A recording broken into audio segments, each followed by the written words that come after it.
Jayson Tatum was awesome.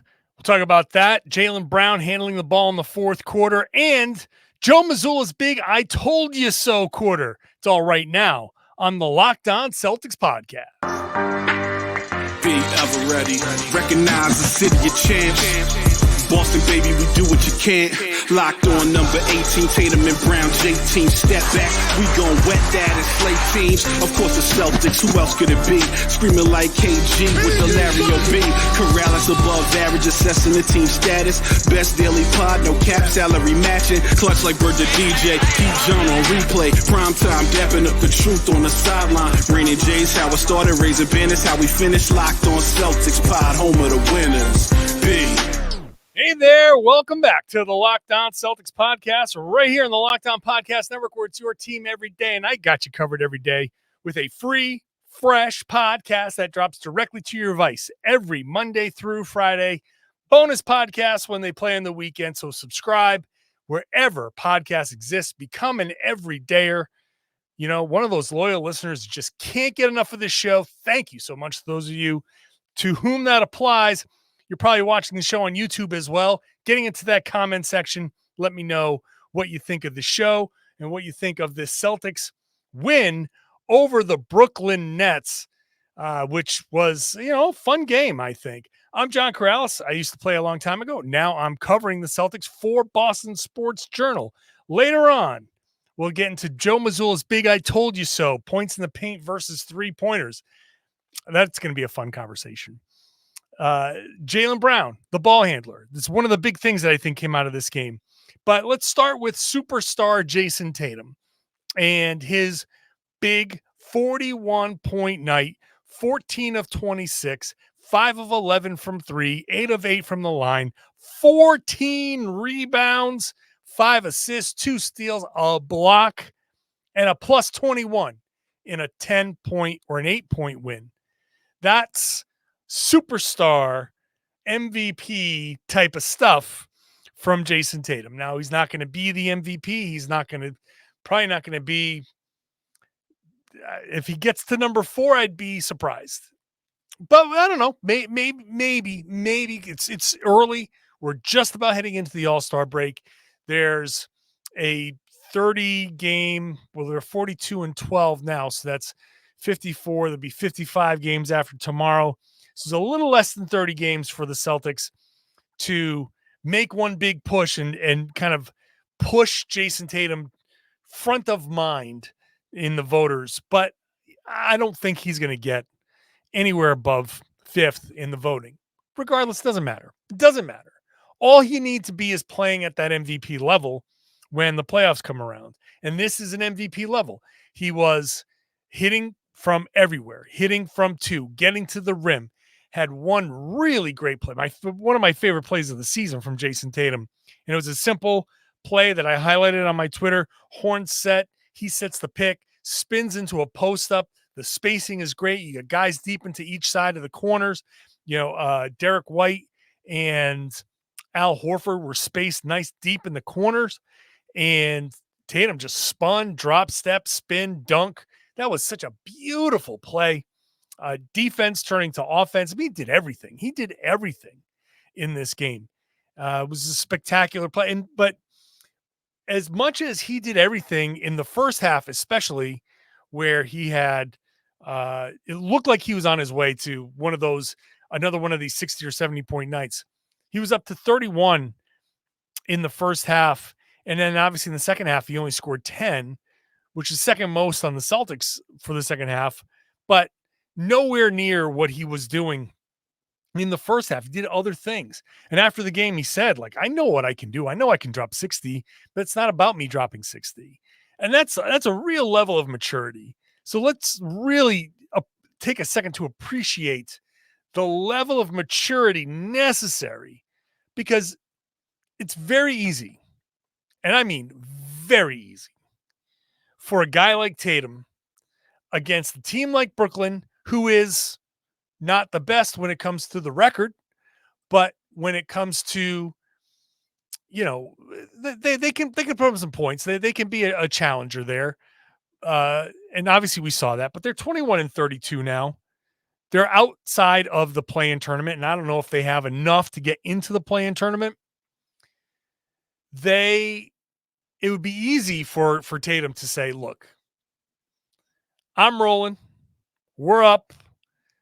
I'm just going to go for mine. Everyone would understand if I went for mine, and this could be a special night. And everybody, former NBA players, they all will tell you, when you have an opportunity to do something special, you should go for it. I mean, and I know some people are going to sit there and be like, no, that's not how it went. That's not how it's supposed to go. But like, actually, remember the story about Larry Bird and Kevin McHale when Kevin McHale dropped 56 and then Bird went out and scored 60 like a week later or something, like 2 weeks later. When McHale took himself out of the game, and that was a team record at that point, Bird was like, you should have gone for 60. Larry Bird, all of this, Mr. Team Basketball, Mr. Championship, and all that stuff, the people, whenever somebody does something in the modern, on the Celtics right now that is the slightest bit sounding selfish, people will immediately in the comments in my Twitter on the Boston Sports Journal, like, oh, Larry Bird would never, blah, blah, blah. I'd be like, you know what? Larry Bird did. Larry Bird absolutely did. Larry Bird did a lot of these same things. You just didn't know about it. Larry Bird told Kevin McHale, you should have gone for 60. When you have an opportunity to go for 60, you go for it. And that's what NBA players do. You never pass up on an opportunity to make some kind of history. So it's incredibly impressive to me that Tatum in the second half was like, no, I'm cool being a decoy. I'm cool drawing two and giving it up and going for the assist or going for the hockey assist. I'm cool with setting my guys up and setting picks and springing them and playing defense and doing that stuff. That's really important. And that's an incredible mindset to have. Tatum is playing his best basketball. And I think this stretch after the All-Star break, after a little bit of a recharge, is going to be very helpful. I think he's going to be, this could be a real special kind of finish to the season for Tatum. He was incredible in this game. And not the only guy who was incredible, because the Celtics had a number of really good performances. I thought, obviously, there's Drew Holiday, to give him proper credit. Not only 14 points, but 12 assists. Was a plus 18 on this. 14, 12, 5 rebounds, 2 steals. That was just a really nice night from Holiday. Derek White, 6 of 11, 3 of 6 from 3, 16 points, 3 assists for him. I thought Jaylen Brown, aside from having some struggles there from shooting from 3, I thought he did a pretty good job overall and was decent in this game. Had 4 assists, 19 points, 4 turnovers, but a couple of them came in the fourth quarter. And so the overall story of this game, the Celtics attacked early. They got a ton of points in the paint, and then they started shooting threes. And then, things balanced out nicely. And then they got the lead up to 23, I believe. And Brooklyn made a run. And before I get into Jaylen, the ball handler, and this is part of the same conversation, Brooklyn's run in the fourth quarter, I don't think that was Boston letting up. I don't think that was Boston, playing horribly. I mean, they could play better, but I thought that run was more Brooklyn based than Boston based. I thought that run was, Cam Thomas, if he can do anything, he can score, right? He can hit shots, and he's put up 12 in the fourth quarter. 12 points on 5 of 7, 2 of 2 from 3. The Nets started hitting a bunch of 3-pointers. They hit 4 3-pointers in the final, I want to say 6-7 minutes of the 5-6 minutes of the fourth quarter. They got, Mikal Bridges. He can score a ton. He's a really good player. Cam Thomas, not very good overall at basketball, but damn, he can score the ball. That's for sure. He hits tough shots. The Nets have the ability to score like that. And here we are again. Like the Celtics, they're not just going to roll through everybody. Brooklyn made a run. I thought that was Brooklyn hitting shots and Boston not hitting shots, but they ended up stabilizing. They finished the game off. It was fine.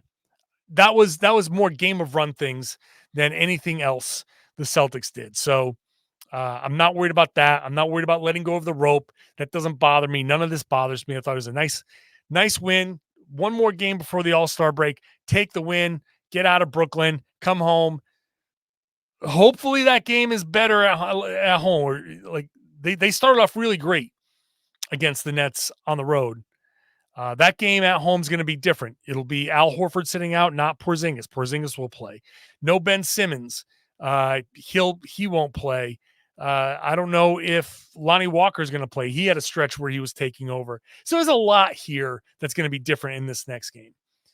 For now, take this win. I'm A-okay with it. Now, let's Jaylen Brown. One of the things that keeps popping up, it's in the comment section, it's on Boston Sports Journal, everywhere. Why is Jaylen Brown handling the ball so much in the fourth quarter? I talked a little bit about it yesterday yesterday and the day before. I'll talk about it again here and why he and how he did, because people think he didn't do well. I thought he actually did okay. So I'll talk about that in just a second. Today's show is brought to you by our friends over at Hungry Roots. Now, Hungry Root is going to get you the easiest path to fresh, high-quality groceries, simple, healthy recipes, and it's delivered right to your door, right? They are your partner in healthy living. Go to hungryroot.com/LockedOnNBA. First thing you do is you take a short quiz, right? It's fun. They get to know you, your goals, what you like to, how you like to cook, what you like to eat, all of that stuff. They help you build this personalized cart with all of your grocery needs for the week. They give you recipe recommendations so you can put all those groceries to good use so they don't go bad. Like my biggest pet peeve is buying a bunch of groceries and then 4 days later being like, oh my God, I've got to use these things. I totally spaced on having all of these things. Hungry Root gets you the recipes, the plan, everything. Their creed is simple. It's got to taste good, be quick to make, contain whole, trusted ingredients. So you save hours planning, shopping, and cooking.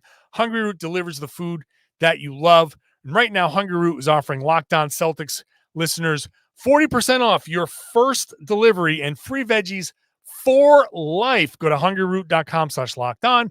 You also get 40% off your first delivery, and you get your free veggies at hungryroot.com/lockedon. Don't forget to use our link so they know that we sent you. Thanks for making Locked On Celtics your first listen every day.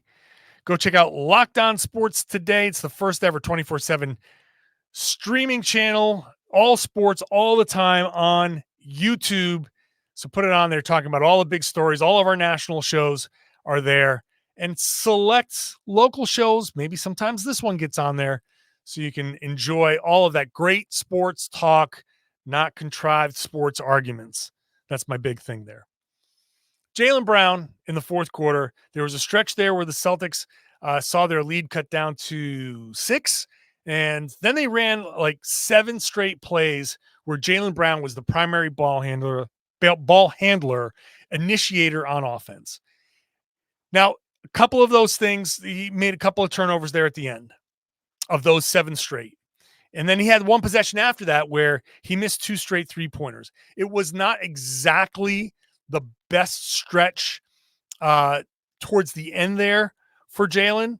And I understand why people will sit there. He has not exactly thrived in the role of primary ball handler, but he did do well in this game.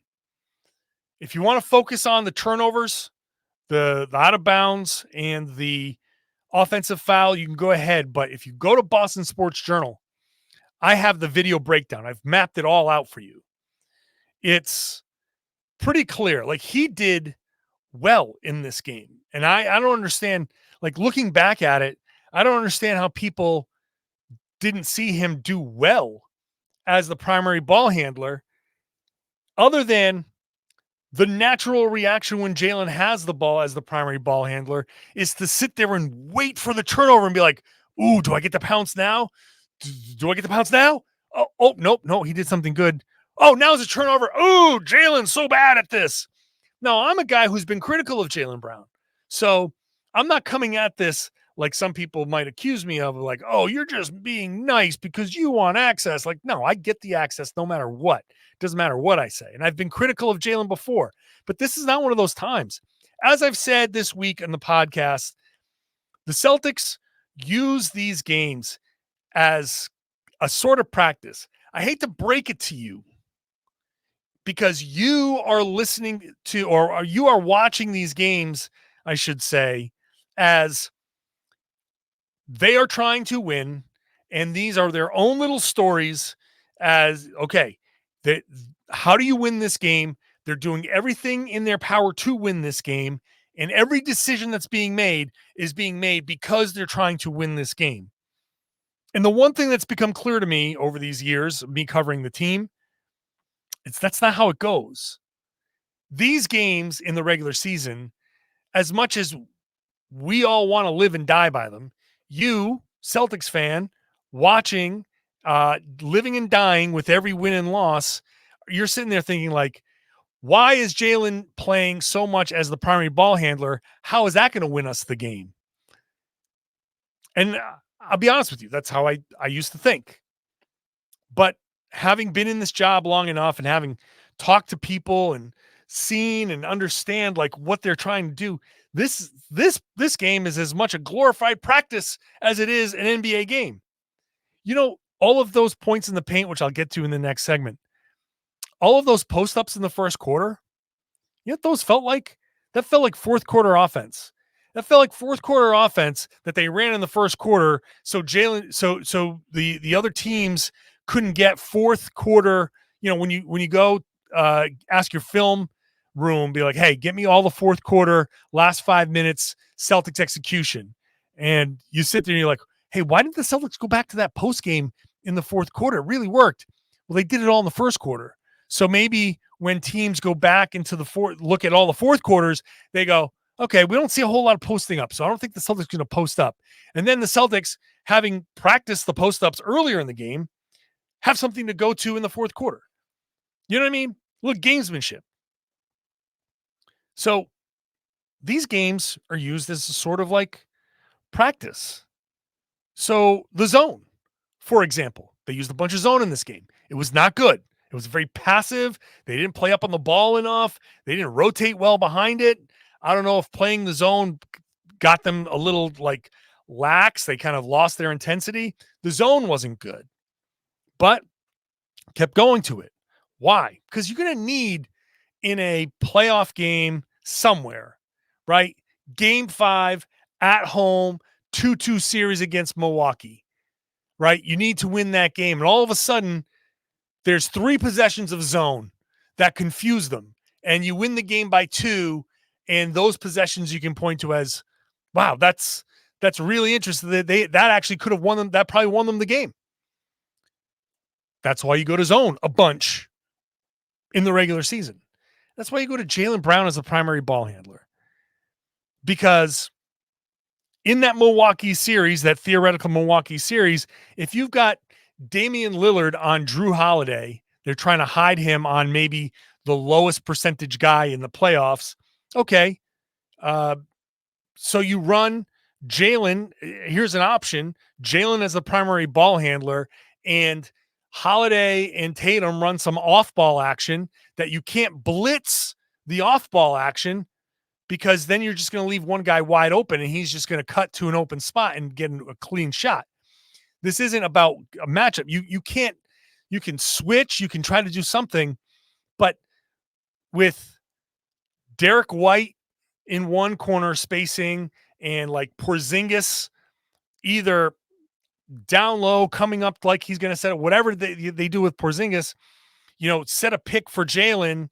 And if you blitz Jaylen, then you have Porzingis as an open guy. You got to worry about him popping. So he's occupying like Brook Lopez. And now Tatum oh, what's this? How did Tatum get a post up against Damian Lillard? Down low, because Porzingis is up top occupying Brook Lopez, and Derek White's deep in the corner occupying his defender. And now you've got this one guy, because the Jaylen's defender's got to be up on him because he's an elite scorer. And now Tatum against Damian Lillard down low. How did that happen? Well, here's Jaylen making the pass there, and there's your mismatch. Maybe that's the one or two times you go to it, it works, and they have to do something. They have to call a timeout. Like, that's where this pays off. That's where this pays off. So Jaylen, I thought, in this game did well. I thought they first of all, they had gone scoreless in the fourth quarter until he started playing this the primary initiator. He drew two double teams and did a great job drawing them out to the sideline, expanding the floor, then dumping it off and creating a mismatch. Now you're creating a 4-on-3 situation, and the Celtics scored on those. So good job there. Good job rejecting the screen a couple of times and getting his own off. Got a layup. Now, one time he got himself into a bit of trouble, and Al Horford bailed him out. He threw it to a spot. Al Horford was there. That was a little bit of luck, but still, it worked out. The one turnover where the ball went off his hands was a really good give and go. That was a good play, and he just fumbled the ball. Okay, you don't want to fumble the ball, right? You don't want to turn the ball over. But the recognition was good. The give and go was good. I think he had Derek White in the corner. My guess, looking at the play, is that he kind of looked up and wanted to make that pass and was kind of trying to read the defense. Do I go for the layup or make the pass? Took his eye off the ball and fumbled it out of bounds. Okay, work on that. That needs to be better. But still, good process. Good process. And then the offensive foul on Schroeder. Schroeder baited him into that. Has to be better. That was not a good play. But overall, I thought Jaylen Brown did pretty good in that spot. Let me continue that in just a second. Then I'll get into the points in the paint versus three-pointers and the quarter that Joe Mazzulla can point to and be like, see, this is what I was talking about. This right here. I'll do that in just a second. Today's show is brought to you by eBay Motors. Passion, drive, and patience. What brings home the winning trophy is also what keeps your ride or die alive. eBay Motors has everything you need to maintain your vehicle and level it up to peak performance, from superchargers, roof racks, exhaust kits, LED headlights, and more. Whether you're into speed, power, or style, eBay Motors has you covered.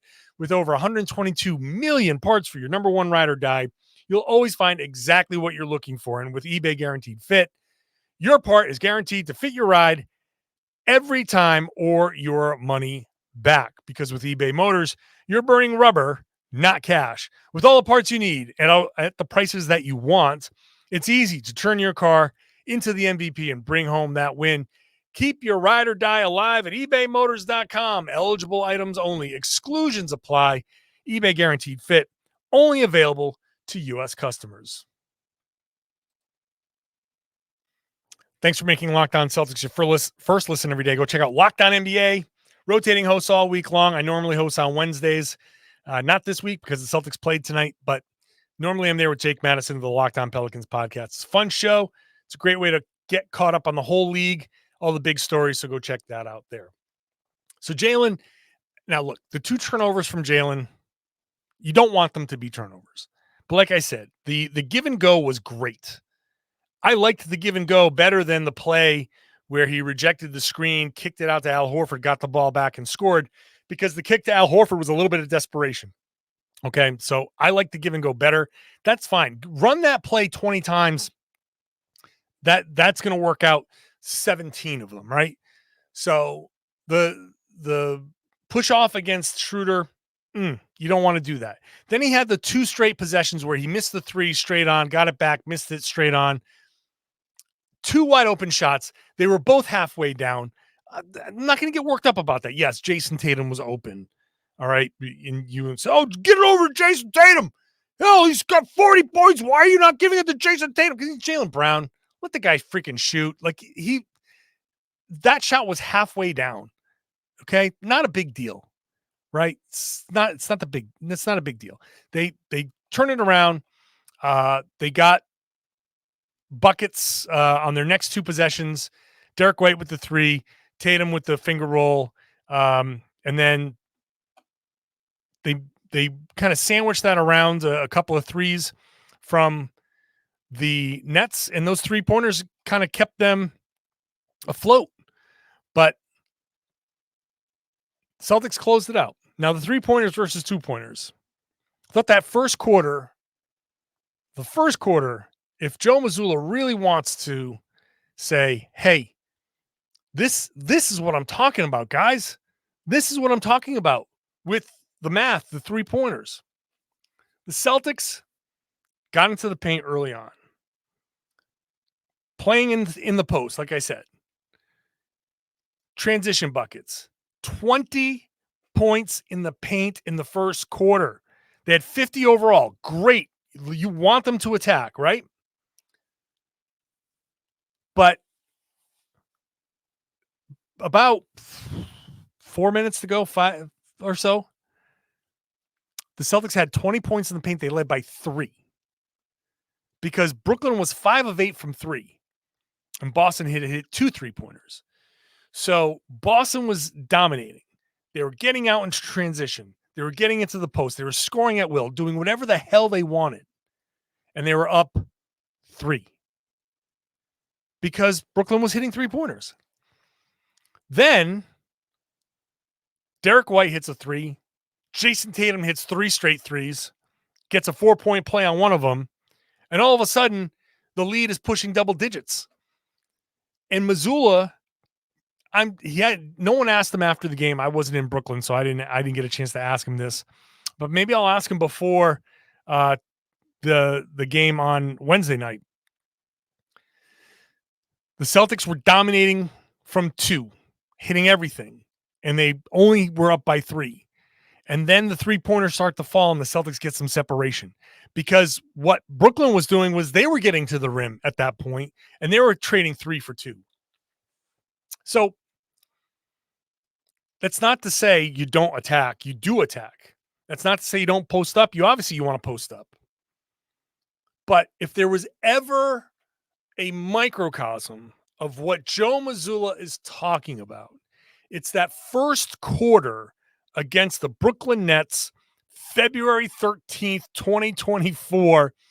He could probably play that on a loop and be like, this explains everything. Because you can dominate in the paint in today's NBA, but if you're giving up 3-pointers and you're giving up 2 points, you're giving up 3 points, but you're scoring 2, that's not the formula for winning. If that continued, the Celtics could have lost that game. But the Celtics had to start hitting some 3-pointers. And the real answer here is you have to have the right balance. There is a balance. And if you can get the magic number of 90 plus shots, I'd love to see them get 100 shots every night. 100 shots would be magical to me.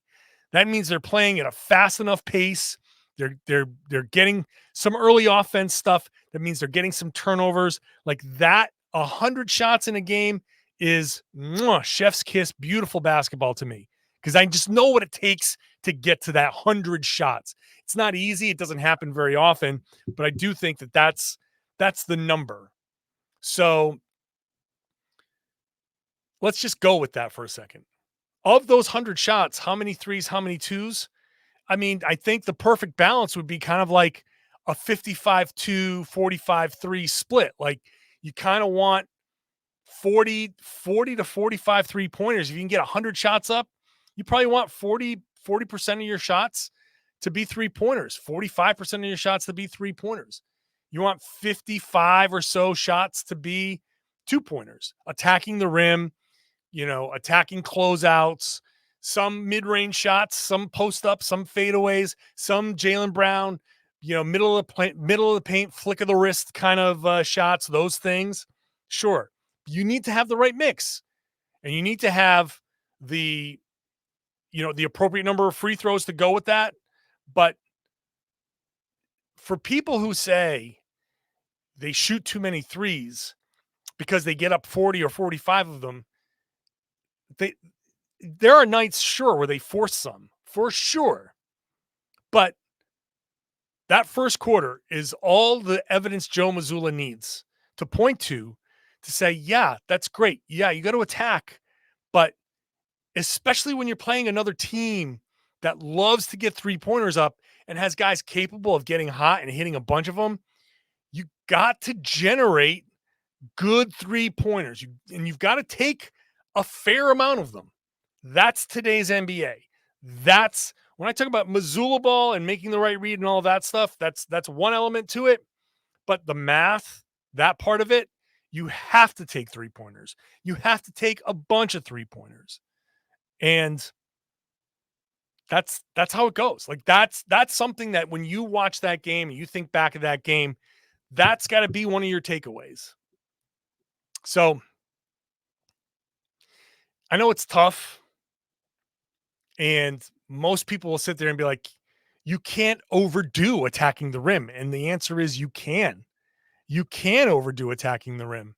Because if you start missing those layups, then you start giving up transition. You can overdo it. You have to make sure that you are making the right read at the rim. You have to make sure that you're generating good corner three-pointers. You have to make sure that you're generating those open looks for good shooters, and the Celtics have a bunch of those good shooters, and you have to be willing to take them. You can't second guess yourself. So that's part of why I'm okay with Jaylen taking those 2 3-pointers. Wide open, he is capable of hitting those shots. He needs to take those shots. Those were fine. So it's part of this is like getting us to wrap our heads around this is modern NBA. This is what the NBA is. And this is this is what we have to accept. You know, it goes back to the quote from Joe Mazzulla the other day. Don't wish for it to be any other way than what it is, right? Don't wish for it to be 10 years ago. Don't wish for it to be 25 years ago. It's not. And it's not going to be. It's 2024, and this is how the game is played. So I hate to say it to you, but got to get on board. You have to understand that this is how the game is played. And I mean, if you don't like it, that's fine. But there are a lot of things that we don't like that can't change. And this is one of those things. So, all right. I hope you enjoyed the podcast. Celtics play again Wednesday night. I will be at the Garden. So I will have my post game. I don't know if my post game is going to be from there because with the All-Star break, they're going to tear that apart. So who knows? But I will have a post game show. I will be there talking to the guys. So I will have that kind of insight there for you tomorrow. And then it's the All-Star break. I will still have shows Monday through Friday. So I'm not going away and ditching you for the All-Star break. I'm still wrapping up this week, and we'll still be here Monday through Friday next week. So subscribe wherever you get your podcasts. Watch the show on YouTube. Get into the comment section. Let me know what you think. You want to rebut my take here at the end? Sure, go ahead. Do so. But I would love it if you become an everydayer. Get with me every Monday through Friday and share the podcast. Spread the word. Tell everybody that they should be listening to and watching the Locked On Celtics podcast right here on the Locked On Podcast Network. It's your team every day.